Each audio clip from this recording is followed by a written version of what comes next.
The Blue Bloods are back with more college football content for all our listeners out there. We start this episode off by discussing whether you guys voted correctly for the best college football team of all time, and then we rank our personal top 5 players of our lifetime. Then we move into whether fans should be worried about this upcoming 2021 Alabama recruiting class. And we wrap this episode up talking about whether the NCAA should really move this upcoming football season into the summer months. And if they decide to do this, what that may look like moving forward. We have a full episode, so let's kick it off. Last week, we released our first of 4 college football brackets to make up for March Madness being canceled. This one was which college football team was the greatest of all time, and it all came down to the 2019 LSU Tigers and the 2001 Miami Hurricanes, both of which are national champions and dominated their respective seasons of college football. You guys decided and voted and spoke out the 01 Miami Hurricanes is the greatest college football team of all time that just edged out the LSU team by only 8%. Brandon, let's just say, did not agree with you guys who voted and wanted to bring this to the debate table here on the Blue Bloods podcast. So, Brandon, I'm going to defend our fans and take the 01 Hurricanes, and you're going to take the 2019 LSU Tigers. So why don't you tell all these good people out there why they're wrong? Yeah, I mean, you are wrong. So if you're listening to this right now, you need to know that you're wrong. It was tough for me to even put the results out, Zach let me know what the results were. I spent a good couple minutes just reflecting on life, thinking about where we went wrong and how we misguided you as a fan base. How in the world did you rank this 2001 Miami Hurricanes team over this 2019 LSU team? It's ridiculous. I mean, I understand the magnitude of players that played on this team for Miami. Like the great Ken Dorsey, we saw things worked out for him. He's no Joe Burrow, but, am I the critic here? Probably. So I'll go ahead and start out with a few just simple facts off the top of my head anyway. And so the first one's going to be this LSU team who averaged 48.7 points a game. Zach, what does that round up to? 49. 49 points a game for this LSU team, and that's compared to measly 42 points a game by Miami. Did you say measly? Yeah, I mean that's 7 points. That's a touchdown, Zach. It's a touchdown and an extra point. So okay, I don't know. I got you. Put them head, see what happens. What did the defense give up? It doesn't matter. Don't even talk about that. Oh, it doesn't matter. It doesn't matter. Defense doesn't matter. No, it doesn't matter. Why would defense ever matter? I'm not a big defense guy. Everyone knows it. If you really want to know, LSU. 328 points against them total for the season. That's 15 games, by the way. Not this Bush League 12 game season like Miami played. They gave up 117 points. Oh, they did? Miami. Miami. Yeah, okay. That 117 points in 12 games. That's fine. If they would have had to play 3 more games, I can't help but think that they would have given up 329 points at least. Negative. Are you serious? Yeah. No. I mean, yeah, I'm super serious. I think they would have given up over 200 more points over 3 games, Zach. Maybe. Catch on. You could see it. Hey, I mean, you never know. You said they were bums. You said they all were bums. So. I didn't say they were bums. I believe they are the second best college football team of all time. I believe you put these two teams up head to head, LSU wins that 10 times out of 10. What basis? Oh my gosh! Okay. Outside of quarterback, what positional battle does LSU win? I mean, their running back didn't snap his leg in half. Willis McGahee. I mean, good luck running on a broken leg. Okay, time out. Outside of Willis McGahee, you have Clinton Portis and Frank Gore. Okay, well, who cares about those guys? They're better than Clyde Edwards-Helaire. Well, Frank Gore is like 90 years old now, and but yeah, but did you see his picture last year for the Bills, Zach? He looked like a Madden create your own character. He didn't even look real. And we can keep going, Zach. I mean, Miami played in the Big East. That's not even real anymore. That's not even real. I mean, they won 12 games. They went undefeated, whatever. But, I mean, they only beat one top 10 team that year. They beat Nebraska in the Rose Bowl in the BCS National Championship. I mean, if you even want to call that a national championship. Other than that, I mean, they beat Florida State, Syracuse, Washington, Virginia Tech. Those were the only other ranked teams they beat, and they were 14, 14, 14, and 12. LSU beat 7 top 10 teams, Zach. 7. And yeah, sure, they gave up 328 points to 7 top 10 teams. I mean, okay, so hang on.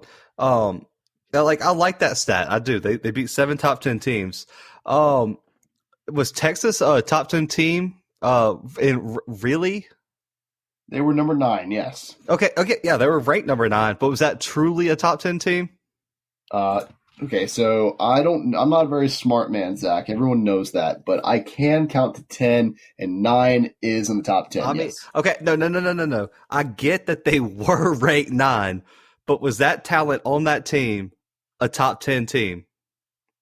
At that point in the season, I think so. Yeah, honestly, Really. I really do.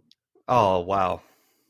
I really do at that point in the season. They hadn't had their spirits broken yet. They hadn't had their spirits broken. Did you watch that LSU Texas game? I mean, that game was as close as the national championship game was. That's bad. That's really, really bad because Texas was not that good in the long run. That's what I'm saying. Well, okay. I mean, they looked as good. I mean, they played LSU as closely as Clemson played LSU, and I mean. You can say what you want about Texas, horns down all day, but they played LSU as close as Clemson did, and maybe closer. What was the average margin of victory for LSU this year? Zach, why do you expect me to have all these stats on hand? I think it was like 21 points. I mean, so Miami beat their opponents by an average of 33 points. Who cares? They ain't played nobody. Zach? They played nobody, Paul. Bro, they allowed 9.8 points per game and only allowed a measly, since you like that word apparently, 17 points at home all season. Okay. 17 points. Let's see who they played at home. They played Rutgers at home, so that's really impressive. Good job. They played Troy, who was actually Troy State at home at that point. They played West Virginia at home and Temple at home. Then they played Syracuse and Washington. I mean, okay, if you want to talk about how many points they allowed at home, we can talk about the teams they played. Hang on, as well. talk about how many points did Vandy score on LSU?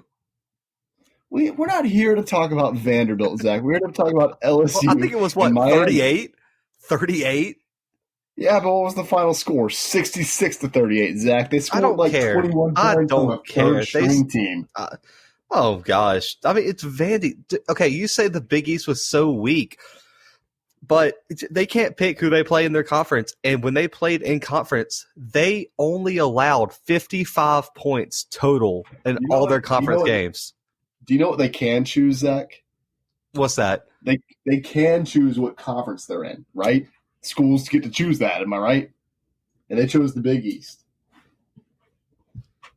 Okay, I think you're allowing too much freedom for these schools. Like Miami couldn't have just been like, "Yo, I want to be in the SEC." The SEC was like, "Okay, we have logistics. You got to get a friend to come with you." It's like getting into a frat party. There's dynamics that you know here. We get it. It's fine. Exactly. Miami didn't know anybody, man. They were a guy coming to a frat party, not in the frat. They weren't getting let in, and so this team only allowed 13 touchdowns all season. And their defense scored 8 of their own. Their defense almost outscored their opponents in the season. And you talk about LSU having to play Clemson and Natty.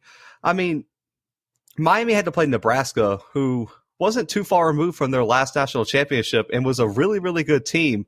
Miami was winning 34-0 at halftime. Okay, I mean it's Nebraska, Zach. We both hate. What do you mean it's Nebraska? What do you mean Nebraska? I mean, Nebraska was really good back in the day. They're not good now. I mean, not good now. I mean, I don't know. I don't think If you either. got some of our fans, you might be a Nebraska fan. So That's true. That's true. Scott Frost doing big things, if you remember. But I mean, let's look at this positional matchup. We kind of talked about running backs. LSU gets quarterbacks. Miami gets running backs. I'm sorry, when all three of your running backs are three of the best NFL running backs in history, we're giving that to Miami. Now let's go to wide receiver and tight end. I think this is a good battle. I mean, let's do this. Okay, let's do this. You got Justin Jefferson, Terrence Marshall. I'm forgetting what Jamar Chase, and you have Thaddeus Moss. Right? We'll put that out there. While on Miami's side, you have Andre Johnson. I would say better than all of LSU's wide receivers. And then let's look at then you have Kellen Winslow Jr. and Jeremy Shockey. Yeah, whatever. I mean, bro. Okay, Kellen Winslow didn't even play. He had 2 receptions all year. But he was on the roster. Like, he was a backup because Jeremy Shockey was a senior. He was a junior, Zach. Get your facts straight. Okay, well, he left. My bad. He left after the season.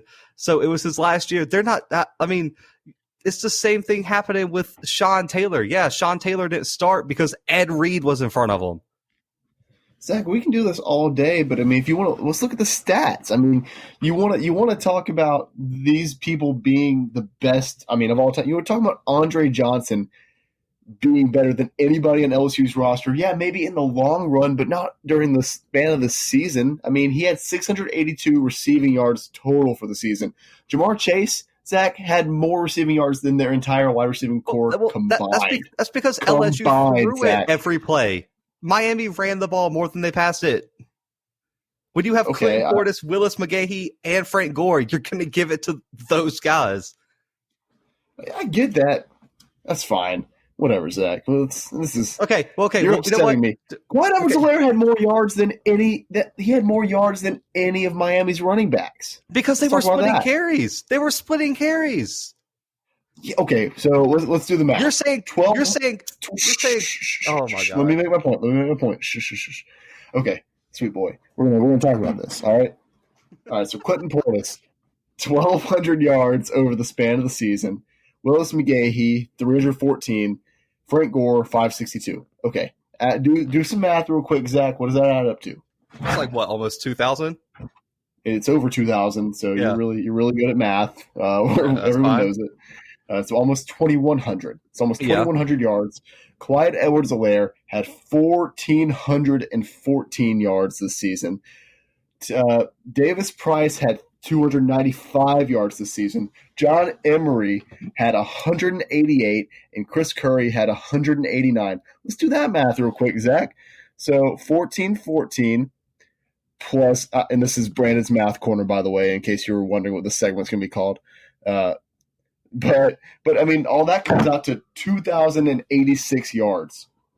And let's do the math. Let's do the math on Miami's 3 running backs right now. We've got 1,200 on the dot, 314, and what did I say? 562.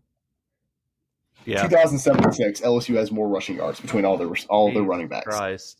Okay, and more passing yards. I'm just saying that. And I'm gonna pull a saying out of your book, Zach. Something I didn't even know existed until this season. But Miami's offense couldn't hold a jockstrap to LSU's this season. That's fine, but they didn't have to because the defense was so good. This Miami defense was shut down. This LSU offense. That's just not true. That's just absurd. How are you going to throw on Antero Roll, Ed Reed, Sean Taylor, Phillip Buchanan, Jonathan Vilma, while Joe Burrow's getting smacked by Vince Wilfork? Okay, well, Joe Burrow's getting smacked while he's being protected by his award-winning offensive line. Yeah, you're right. Sorry, Zach. Oh my God! Are you really think LSU is doing what they did to Clemson? Like this, the Clemson defense was probably the best in the country. That's what I'm saying. We're going to look back at this Clemson defense from this year and from years past, and we're going to be like, "Wow, Clemson's defense was top notch," and we're going to compare them to teams.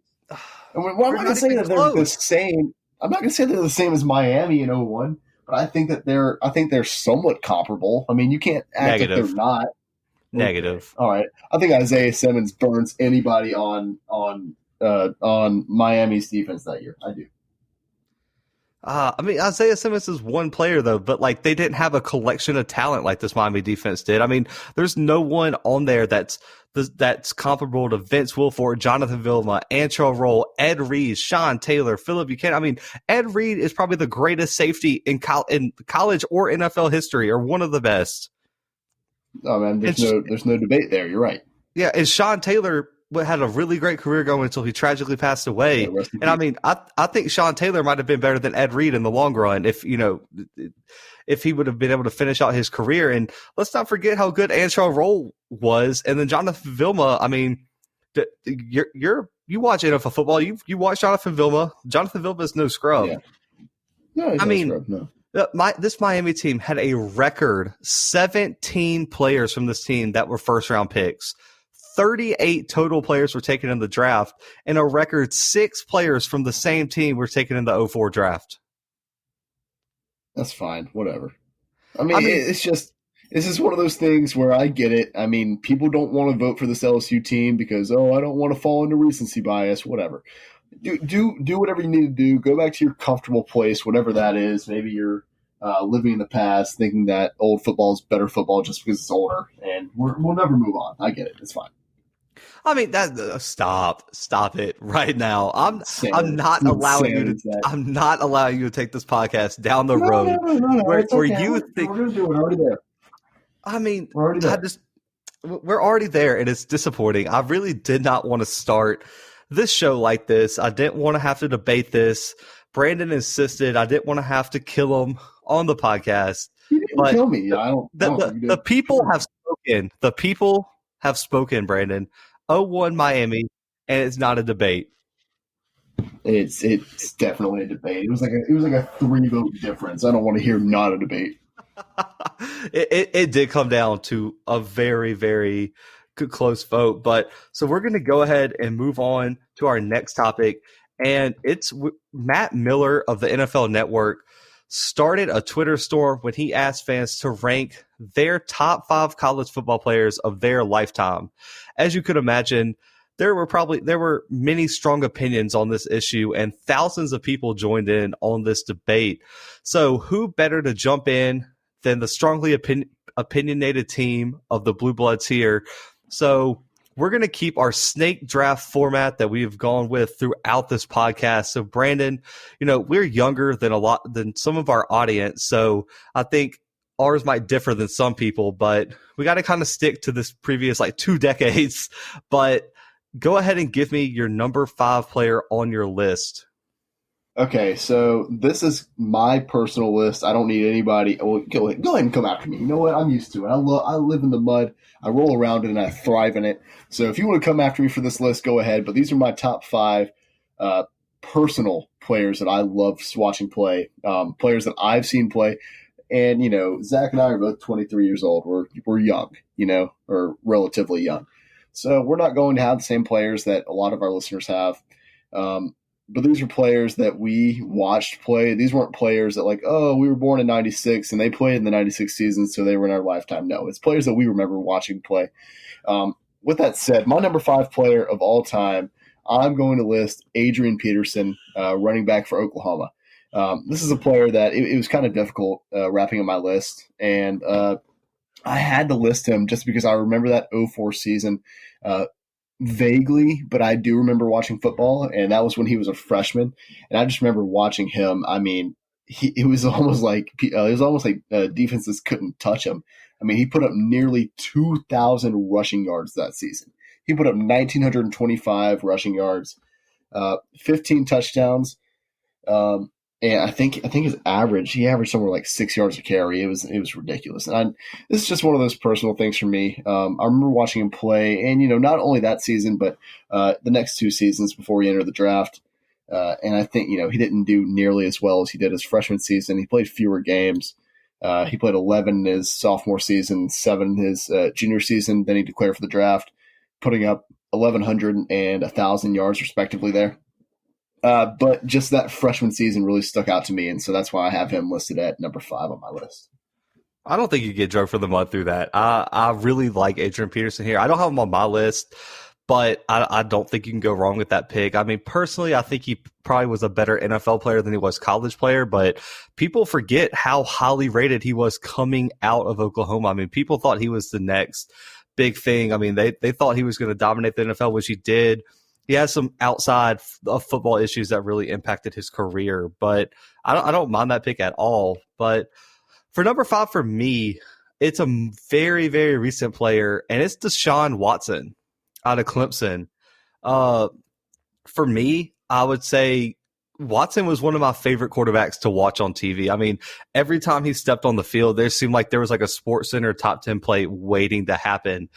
I mean, he threw for over 4,000 yards in both his sophomore and junior seasons and had 35 and 41 touchdowns both those years as well. I think he was one of the most dynamic quarterbacks I've ever watched personally, and his games in the national championships were legendary. He was 1-1, but both of the games he just seemed to step up. I mean, it seemed like with this kid, the bigger the stage, the bigger he played. And we're seeing that in the NFL now. I mean, Deshaun, if you need a play made in a national championship, a playoff game, Deshaun Watson is going to make it. And I love his attitude. I like what he stands for. I mean, he's just one of my overall favorite players, but I had to put him on this list because I think he's very underrated in terms of his college career. And I don't know how you feel about this, Brandon. I think he's one of the biggest Heisman snubs of all time because he should have won the Heisman either his junior or senior year. Yeah, I definitely agree with you there. And it was tough for me. And spoiler alert, he's not on my list, but it was tough for me to not put him on my list. Yeah, and I mean, so I'll go ahead and move to number 4 on my list, another quarterback. I feel like you have to have this guy on your list, and if you don't, I think you're only mad because he beat your team constantly, and that's Tim Tebow. Okay. Tim Tebow, it may be an obvious choice. It may be a cop-out, but for me, personally, watching college football, when you're talking about the best football players of your time that you've watched personally, and you were alive when Tim Tebow played, he's got to be on your list. There's been players who have exploded one season, maybe bigger than Tebow did. I'm looking at Cam Newton, Joe Burrow, but I don't think there's been a quarterback in our lifetime that has had the long-term success that Tebow had. I mean, Tebow was good from the second he took over in Gainesville for Urban Meyer, and I think he might have had the argument to be the best player in college football for almost 3 years in a row. He threw for over 9,000 yards in his career, ran for almost 3,000, and he was one of the best dual-threat quarterbacks in history and probably one of the best in modern history. And, I mean, we all can speak on this. I mean, I'm not saying anything bad. I mean, some people speak bad about him, but his attitude and leadership for me made him even more special because I think he was one of the first quarterbacks to really step out into the public, and you got to see his leadership. I mean, that speech, after Ole Miss or the interview, whatever it was, I mean, one of the most legendary speeches in history. And the fact that he really and truly changed that program down in Gainesville for the best is huge. And I really think this list would be invalid without him on it.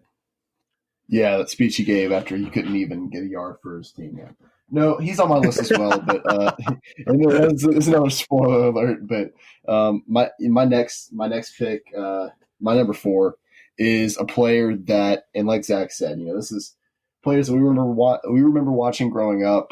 Players, not even growing up, it may even be recently, and players that really stuck out to us. And I think that I would just be doing an injustice to myself, an injustice to really to just an incredible season of football. I know it's not just about one season, but my personal top 4 player of all time is Joe Burrow. He's not the highest quarterback on my list before I get crucified, by the way.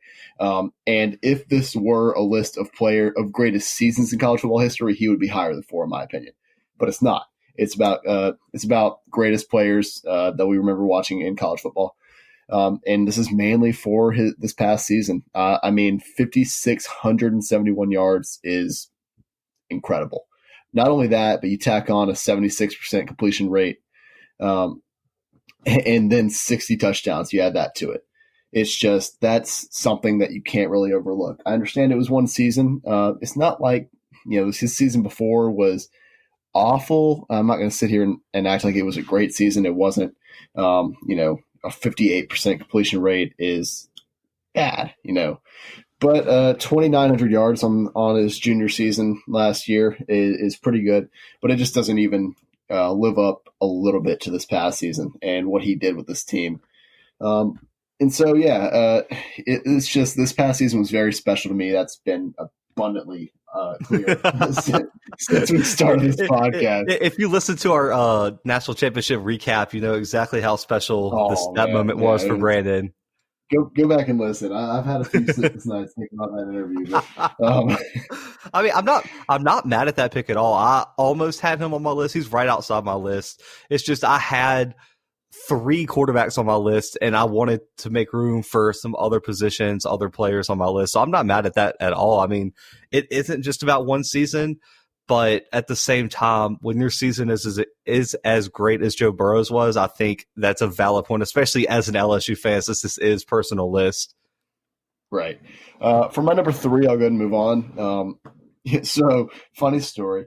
When I was writing my list up, I forgot to put any defensive players in my list, and so I had to come back and add one. And he somehow landed on number 3 on my list. I don't know how I forgot about him, but as much as I don't like this guy, maybe I don't like a lot of the things he does. I don't like the kind of player he is.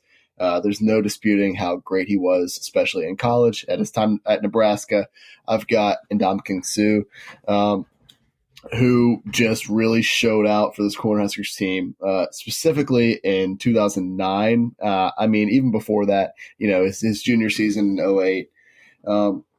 It's just he was a big part of this Nebraska team that year. How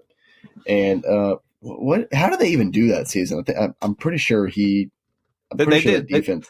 They did pretty well. I think they made it to a BCS bowl, and he was in like the Heisman race and everything. That Nebraska team was actually kind of loaded. I think they lost the Big 12 championship, which is what kept them making a run late in the season. Right. And so, I mean, he was a big part of that. And not only that, but I mean, his junior season, and I remember these like clear as day because it was just, it's not something you saw a lot. He had 2 pick sixes his junior season. And if I could explain it to you guys better than I am right now, I would, but my words wouldn't do it justice, the job that he did while in that Nebraska uniform. And so, in my opinion, he's the greatest defensive college football player that I've seen in my lifetime, or that I remember seeing anyway. And so I had to put him up here on my list. I had a tie really for my 2 and 3, and Suh was in my 2 or 3 range. So I'll go ahead and build off of you. I mean, personally, like, I was really torn. Like, I really almost included Tyrann Mathieu. Wanted to I was thinking like Minkah Fitzpatrick. I mean, there were a few defense players I really wanted to include, but thinking back, I remember watching, the season that Suh went to the Heisman ceremony and everything. And I mean, it seemed like every play, no matter how many people they assigned to block him, there was no stopping this guy. I mean, there really might not have been a better defensive player in my lifetime, especially not a defensive tackle. I mean, Aaron Donald and Ed Oliver made a run at it. Quinnen Williams for Alabama made a run at it. But Ndamukong Suh is probably the most dominant player on defense that I've ever watched. I mean, as a defensive tackle, making 50 tackles for loss just shows how explosive and what type of playmaking ability he had. And 24 sacks as a defensive tackle is outrageous because every single play you are double teamed by the center, the guard, sometimes even a tackle depending on how wide you are. I mean, this dude was double, triple teamed constantly and still found a way to get to the quarterback 24 times right up the middle. And like Brandon said, he had 4 career interceptions as a defensive tackle. That doesn't even make any sense. And to have over 215 total tackles in his career just blows my mind. And personally, I feel a certain type of way about the way that Heisman ceremony went.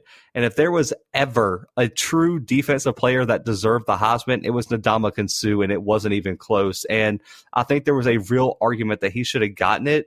And I think there might have been a little bit of a bias based on where he played and some of his extracurricular things that he did in the game. And I think, Brandon, you probably agree with me on that. Oh, absolutely. And like I said, it's a player that it wasn't hard for me to put him on this list, but it kind of left a bad taste in my mouth. I And love it's it. just, I love his dirty play and aggression. I love every second of it. It yeah, just reminds I me of love like dirty old school players. football. Old school football, bro. I love it. I can't get enough of it. But for my next player, also like I said, I couldn't decide who to put two, who to put three. Is there a bit of a bias here? Yeah, probably so. Brandon knows what's about to come. Um, I got Cam Take the Money Newton, one of the best players to step on the field in our lifetime. I mean, even if he's not in your top five, Cam Newton belongs in the top 10 right there beside Joe Burrow and Tim Tebow and Deshaun Watson, in my opinion. Even if he's not in your top five, he's in the top 10. Like Brandon said, even if it's just one season, it's one of the best seasons we've seen in our lifetime. I mean, in 1 year at Auburn, coming from Blaine College, he took an average Auburn team at best to the national title and played a really, really tough schedule. I mean, I think you know how me and Brandon feel about SEC scheduling. That conference is really hard, especially at this time, because LSU was extremely good in 2010. Alabama was really, really good. Georgia also pretty good. Plus, they played a Clemson team with Taj Boyd when Dabo started getting that program going in the right direction. And that's not even including South Carolina, who had a really good team under Spurrier, and that Oregon team they had to face under Chip Kelly. I mean, in one season, he passed for almost 3,000 yards, had almost 1,500 rushing, and put up 50 total touchdowns. And that season, it was not a debate who the best player on the field and in college football was. And the thing that really impresses me is not even I'm an Auburn fan. It's just I know as an Auburn fan, if you take Cam Newton off that team and put in an average quarterback, that team may not be bowl eligible. Right. I don't. There were two players that made it in the NFL off that team, and they were both on the defensive side of the ball, and that was Nick Fairley and Josh Bynes. And a defense tackle and a middle linebacker, so not a lot of help when it comes to that offense. And I want to put Brandon on the spot without looking it up. Can you name another player off that Auburn offense? Honestly, no. All I remember from that year's Auburn team is that I hated them because of Cam Newton and because they beat LSU. So Exactly, and I think that's why he's not on a lot of people's top fives. I think the whole scandal and the fact that he was so cocky and just, I think it rubbed a lot of people the wrong way, and I think a lot of people still haven't gotten over that. I mean, and we're not an NFL podcast, but it's kind of getting screwed in the NFL right now. So he's on my list. I think Cam Newton is a surefire pick for anyone's list. yeah, and I see where you're coming from with that. And I think it's the same reason that I had Joe Burrow on my list. It's just, and I Yeah. understand Joe had more talent on his team, I guess. Well, But and at I the mean, same time, it's very similar. like to be fair, Joe Burrow is probably one of the best passers I've ever seen. The thing that I think separated him and Newton is that Newton could make so many plays with his leg, and he was so big. I think it popped off the screen more, which is why I think Newton was probably the more exciting player. But if you're looking for just a pro style, like holy crap, this dude can sling the ball, Joe Burrow takes that every day. And I'll never say Cam Newton is a better or even the same type of thrower Joe Burrow is. Yeah, for sure. So I'll go ahead and move on to my number two. And like I promised you guys, I've got my top quarterback here. And it's going to pay me to say, actually, it's really not. Tim Tebow. You Thank can't you. really hate Thank this you. guy, Yeah. right? You can't No, really you hate Tim can't. Tebow. You I cannot. hate Florida. I cannot stand Florida, but I don't really hate Tim Tebow. Great guy, you know. Anyway, and the reason that I have him on here is because if nothing else, he is Mr. Consistent and he is Mr. Consistently great. So throughout his 4 years at Florida, we saw him. I mean, like you said, from the moment he stepped on the field.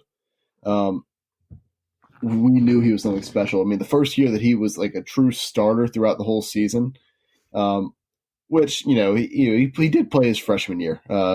But I mean, what did he have? I mean, he passed for 358 yards. Yeah, He wasn't. he sat behind Chris Leak, who literally saying. like led Florida to like the national championship. Exactly, that's what I'm saying. But he did play in all 14 games, but that's because Florida was just. I mean, they were beating everybody anyway. So starting into 2007 with the sophomore season, I mean, we saw him obviously. I mean, he was one of the first true examples of what a dual threat quarterback needed to be in this era. I mean, he passed for 3,286 yards, 32 touchdowns, but not only that, and I think this is what won him the Heisman, he rushed for 895 yards and 23 touchdowns that season. I mean, that's absolutely nuts. And obviously, yeah, that's his best season, his sophomore season, the year that he won the Heisman Trophy. And he continued on his junior season. You know, he had a fairly decent year. That was the year, I believe that was the year with the speech that Zach referred to earlier. Yeah. That was the worst of his 3 starting seasons. Then he shocked the world. He decided to come back to Florida for his senior season and put up better numbers than he did his junior year. I mean, so this guy was just consistently great throughout his career. I absolutely hated when LSU had to play Florida over the span. Obviously, they won a national championship while Tim Tebow was there. 2007 was a great year for everybody. That was Tebow's Heisman year, but it was also an LSU national championship year. Anyway, I'll go and move on past Tebow onto my number 1. And Zach, I can only say that I hope we have the same number 1 because he's just been the greatest. I think we are. He's just the greatest college football player of this era, regardless of whether he had everything stripped from him or not. I've got Reggie Bush. I also have Reggie Bush. Yeah, so I mean, he just tore the Pac-10 up the entire time, and that's right, Pac-10. It was not the Pac-12 when he was there. I'm sorry, not Pac. Yeah, I'm confusing myself. Go ahead. It was Pac-10. Colorado was not in it, and I believe Utah was not in it. If I'm confusing myself. My team's right, but I mean, for me, Bush was the most exciting, explosive, fun to watch player of my life. I mean, he had it all: the speed, the flashy game that he played, the hands, the attitude, the confidence. All of it just worked for me. For me, he was the best college football running back for at least 2 years and could have been 3 if he would have returned to USC. But, you know, every time he touched the ball, it was a potential game-changing play. It was a touchdown, a potential touchdown every time he touched it. I mean, go look it up. Bad radio, but that run against Fresno State was one of the just most electric runs I've ever watched in my life. And that's the thing that stuck out to me. And the fact that he helped, you know, Pete Carroll change that culture at USC, that he was like really the true leader of that team. I mean, and really and truly, if it was not for Lindell White taking half the carries from Bush, there's no reasons that he could have rushed for over 2,000 yards this final season. But Lindell White got a lot of carries. They both ran for over 1,000 yards. And it was a weird 1-2 combo they had, but it worked. Took them all the way to the national championship multiple times. But I think Reggie Bush is the most overlooked player in college football history. And if you turn on the tape, there's no disagreement that he was the best college football player in our lifetime. Look, and here's one other thing, and it's kind of relevant to the times. I don't know if you're like me and Zach, but if you are, you've been playing a whole lot of Xbox, a whole lot of PlayStation. And one of my favorite memories growing up was playing NCAA 06 and taking USC. Gotta love it. And I mean, Reggie Bush was unstoppable in that game. It was like 06. It was crazy. It was like playing with Michael Vick in Madden 04. It wasn't fair. Or Bo Jackson and Tecmo Bowl.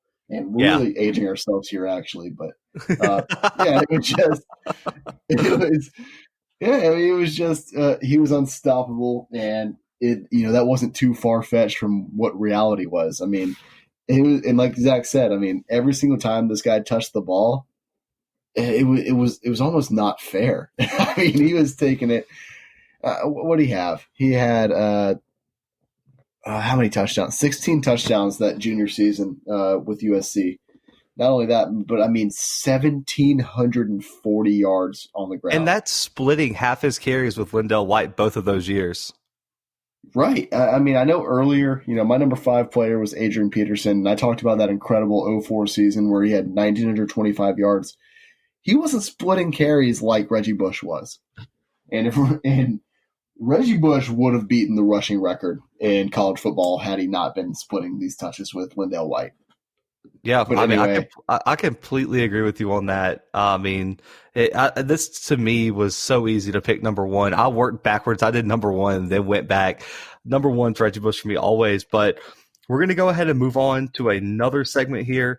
and we're going to talk about Alabama recruiting. You know, everyone knows the domination that Alabama has shown in recent years on the recruiting trail due to the legendary Nick Saban.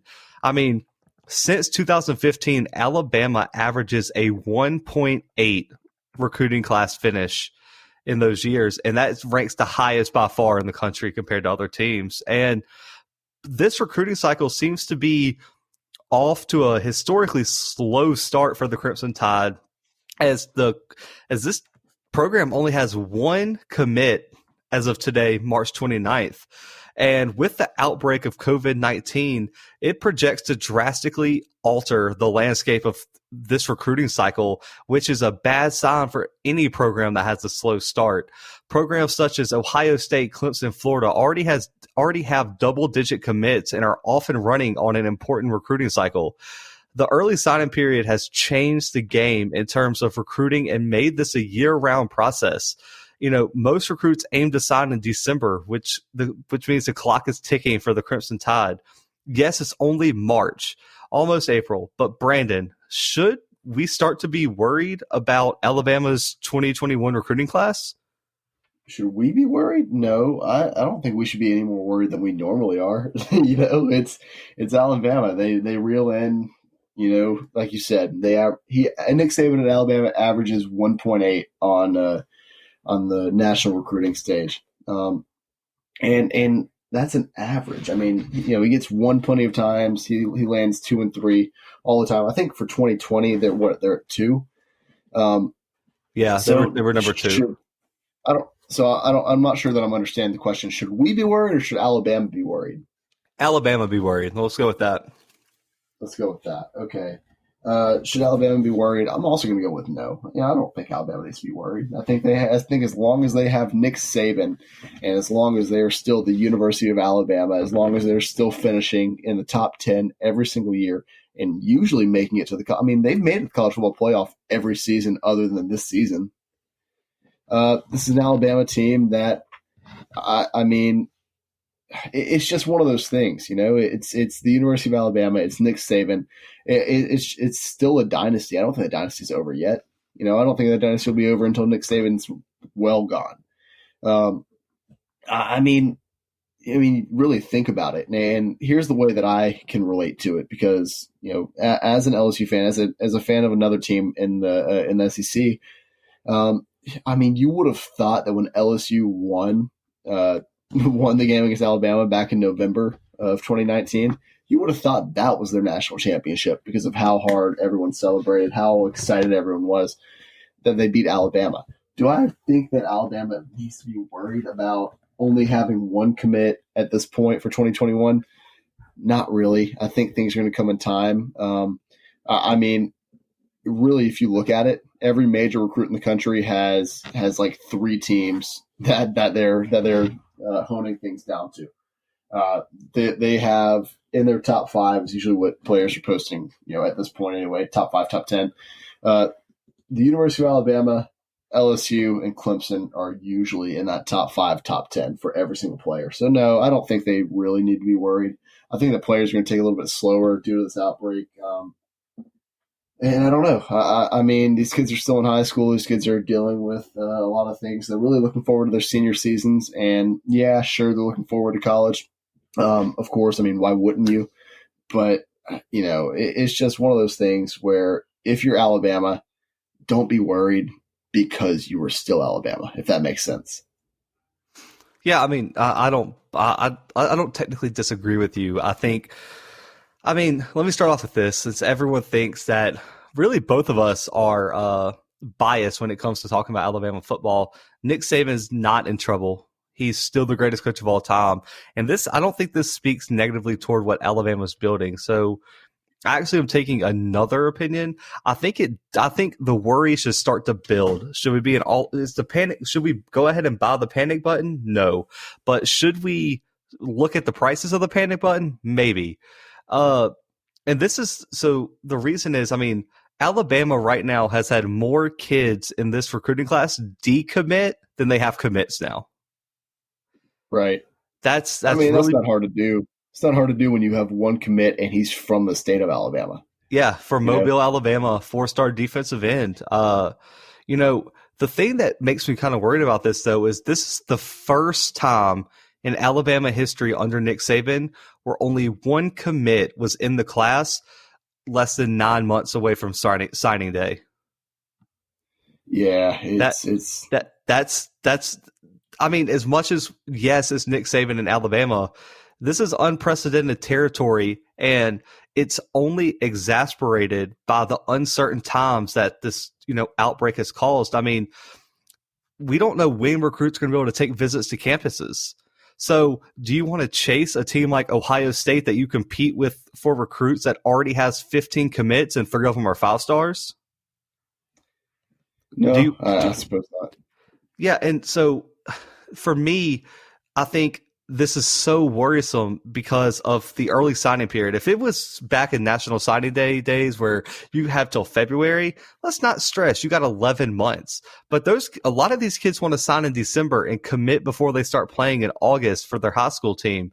And with this outbreak, everything's changed because you have to get commits early. And now these commits cannot come visit campus with their families. They can't have these one-on-one talks with their family in their homes. And I think this hurts a lot of teams that recruit nationally, like Alabama, Georgia, and these teams that recruit these kids from California. These families don't just want to send their kids across the country without coming to see campus multiple times. So I think this plays into a hand of in-state commits, and I think that's why their sole commit is from Alabama. And I think for me personally, this speaks more to what other schools are doing rather than what Bama is doing wrong. I think schools like LSU, Florida, Georgia have all picked up a lot of steam on the recruiting trail, and it's starting to show. I mean, that's not even including schools like Clemson and Ohio State that recruit evenly now with Alabama in recent years. And a lot of these schools have new facilities, coaches that have relationships with a lot of these players, and they have the opportunity to really reach and take some players that Bama had locked down in previous years with Saban. And I don't want to say this too soon. I don't want to be the bearer of bad news, but you don't think Dabo Swinney, Kirby Smart, Coach O, Lane Kiffin, Ryan Day, all these coaches that are younger than Nick Saban are preaching, hey, man, you don't know when he's leaving. You don't know when he's going to step down. I mean, you don't think Kirby Smart's like, hey, man, I'm like 20 years younger than Nick Saban, and I plan to be in Georgia for a long time. Why don't you come play with me so I can guarantee you I'll be here for 4 years while you're here? Right. I think there's a lot of negative recruiting coming. I think it's starting to catch up. I think that age is going to become a factor. I mean, so let me say this. Bama's still going to land big recruits, and they're going to land a lot of 5-stars. They're probably going to finish with the top 10 class. Let's not get me wrong, but I'm a little worried that it's at one recruit. They're ranked, they are 10th in the SEC, 11th in the SEC right now in recruiting class. Vanderbilt has a better recruiting class right now than Alabama. Right. That's worrisome to me. It really is. Even though they should recover, what if they don't? And what if, is this a sign of thing to come? I mean, I think there's negative recruiting happens across the country. I'm just worried that it's going to catch up eventually. I mean, Dabo Swinney can recruit like none other in the country. You've spoke how many times on this podcast about how good of a recruiter Coach O is? He is. I mean, countless. And Kirby Smart in his time in Georgia has landed a top 3 recruiting class every single year. And right. I mean, Ohio State's gaining steam. Michigan still has Jim Harbaugh. As much as I don't believe in him, he can still recruit pretty well. Dan Mullen's doing his thing in Florida, and I mean, I'm trying not to be biased, but I mean, Gus Malzahn's not a scrub across the state in Auburn, and I really think it's just and James Franklin and Penn State's pulling in guys. I mean, look at what Mac Brown's doing in North Carolina. I think it's just an increase in competition and recruiting that's driving this recruiting class down, and I think there's a lot of uncertainty in the area. I mean, you look at Dan Mullen only in his 3rd year. Miami has a young coach. Smart's there. Will Muschamp's of South Carolina trying to build something. Dabo Swinney's a younger coach. Jeremy Pruitt's only in his 2nd or 3rd year. Gus Malzahn's still a pretty young coach. Coach O is still new at LSU. Mississippi State and Ole Miss have 2 great nationally known coaches that just stepped in. I think there's a lot of players that are trying to figure out what they really want here. I think there's a lot of new coaches, younger coaches that are big fish that really are going to make a run at some of these players. And for me, you definitely should be concerned, but is it panic time? Not yet. Not quite. You're absolutely right. Yeah, I mean that's really all I have to say about that. Yeah, I mean, so stay tuned, guys. We're going to update you guys on this Alabama cycle, but do not freak out, guys. It will be okay, hopefully. I mean, part of me hopes it's not, but I think it's going to be. And I think part of Brandon probably thinks it's not okay, but we're going to move on to our last topic of the episode. And, as the dead days of sports continue, an interesting story broke out. I think we can agree that it was one of the most shocking stories, and it came from Sports Business Journal, and they reported that the NCAA has had talks about moving the season into the summer months. And this is due to current projections of the COVID-19 virus slowing down during the summer because of the heat, humidity, and ramping back up this fall and winter. This would cause many teams to go into overdrive to try to get younger players ready that have already no experience since spring practice was canceled by the NCAA. Pat Ford of Sports Illustrated has said that multiple sources he's talked to has called the idea absurd, and others have scoffed at this idea. Brandon, do you think the NCAA would really consider playing during the summer months? And if so, how would this work logistically? Oh, dude, do I think the NCAA would consider it? Yeah, I mean, it's run by. I don't want to keep bashing the NCAA, but I'm gonna have to. That's the stupidest thing I've ever heard in my life, Zach. And you want to know why? Do you?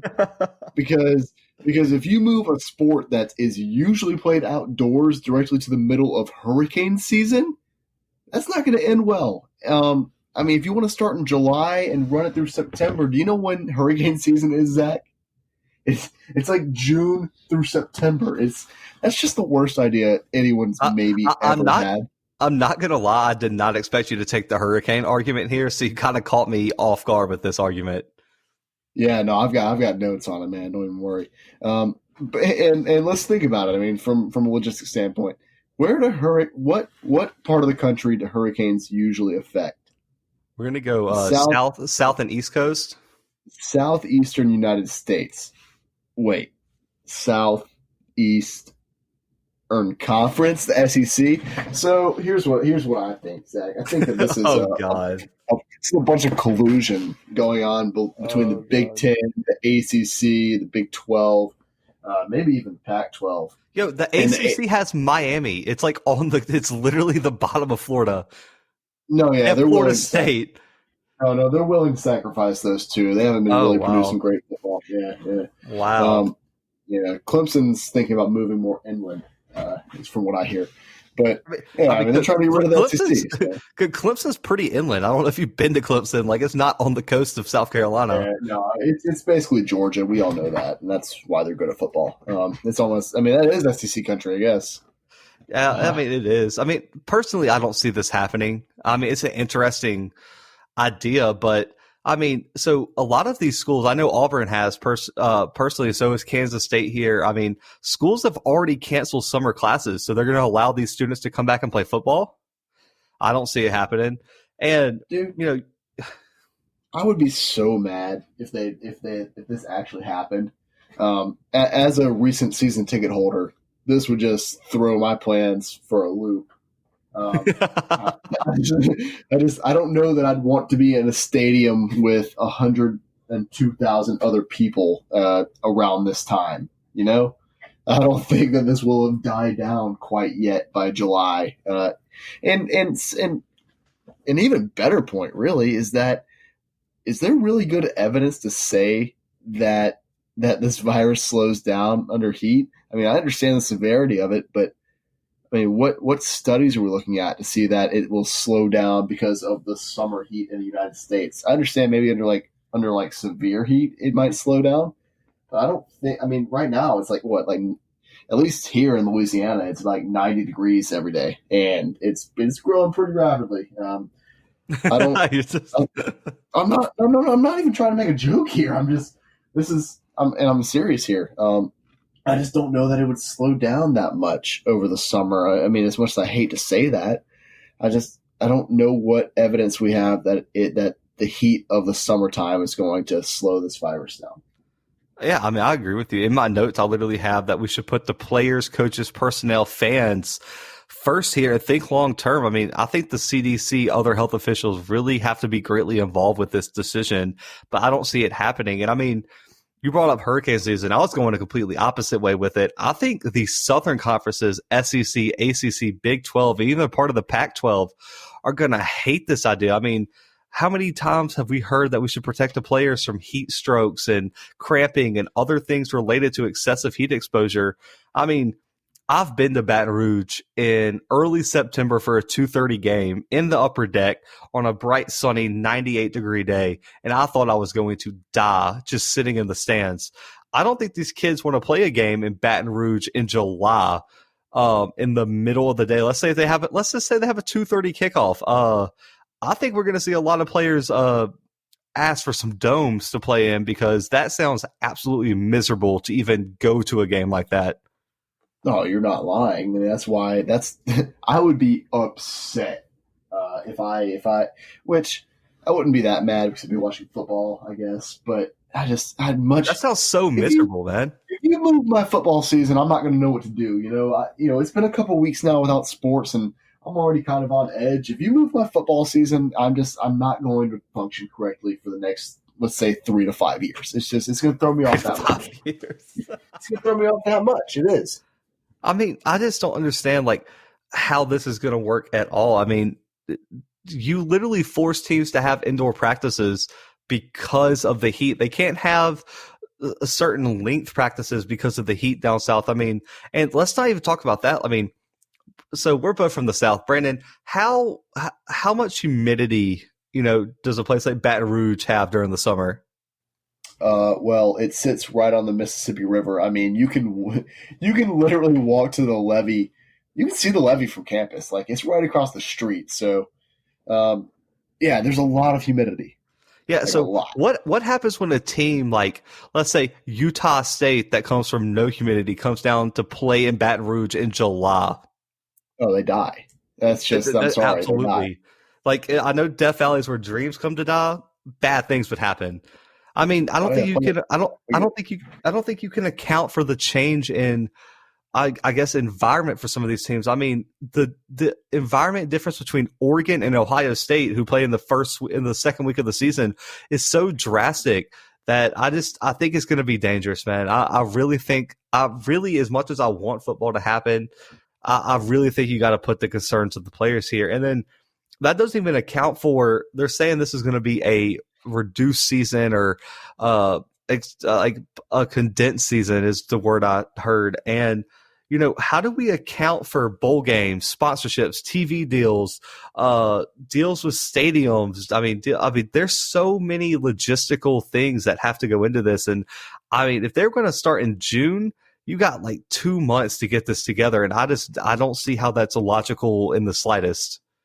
And let's talk about this as well. With the outbreak and with cases growing every single day, I mean, what is it in New York now? There's more than 5,000 cases in New York State right now. I believe so. Is that right? Yeah, I believe so. I think it's more than 10,000. I think there's 5,000 in New York City, and I might be wrong here, so don't get your news from me. Is basically what I'm saying. But are we really going to move football season closer to where this outbreak is? Are we not going to hit the kill switch for a second and maybe talk about postponing things before we talk about moving them up? I mean, there are hundreds, if not thousands, of new cases in single cities alone every single day. I mean, if you look at Louisiana right now, the numbers are growing. It's scary how fast they're growing. I believe the growth rate in Louisiana is very similar to that of what Italy was less than a month ago, and how quickly that the cases were growing there. Are we really going to bring teams that aren't from maybe a highly infected area to these highly infected areas to play at this point? I mean, you have to think about the safety of players, coaches, faculty, and fans before you think about, oh, well, how are we going to play football season this year? Are we going to move it up? No, don't be. Let's just hit the kill switch for a second. Let's sit back. Let's see how things go, and then, God, as much as it's going to pay me, let's put football on the back burner for right now. Yeah, as much as it kills me, I agree. I mean, I think even play with no fans, there's problems presented. I mean, football rosters are so much bigger than, like, let's just say NBA. Like, for example, I mean, you can quarantine 12 people and make sure they don't interact with anyone, but you're talking about a football team that has 50, 60, 70 kids. I mean, how do you quarantine all of them and make sure that no one has it? Like, do you have to test before every game? I mean, how often do you test? I mean, the test results are coming back so slow. I think there's major issues with this plan. And I mean, I think even playing with fans, as much as I want football, I think that would take away from the excitement. I mean, can you imagine traveling all the way to Oregon from Ohio State and to play in an empty stadium? Yeah, it's because, like, man, you think a basketball arena would be creepy. Can you imagine playing an empty game in Death Valley with almost 100,000 empty seats? You know what? That might actually be more intimidating for the away team. I That's don't know true. how, but that is scary. I mean, at night. Yeah. I mean, come on, like Bryant-Denny Stadium, like the big house in Michigan. I mean, that would be outrageous to play games like that. But yeah, guys, we'll keep you guys updated on this. I don't think either me nor Brandon think this is actually a logical possibility, but the NCAA has done way more outrageous things than that in their time. But yeah, so that is a wrap on this episode, guys. Again, thanks for tuning in. We're bringing you guys sports content for this time of no sports. So we've been doing our best on that. Follow us on Instagram at @the_Blue Bloods, Twitter at @the__ Blue Bloods, Facebook at the Blue Bloods Pod, website thebluebloods.pod.com. Mock draft up now. Brandon's gonna get his done. We're gonna talk about it on the podcast, our differences where we disagree, yada yada, all that kind of stuff. But keep tuning in. You can find us everywhere. Go rate the podcast, subscribe, everything. YouTube channel back up and running. Go check out older episodes on there. We're getting that going. You can just find us, The Blue Bloods, on YouTube. But keep tuning in, keep listening. We'll keep dropping stuff. But for now, we out.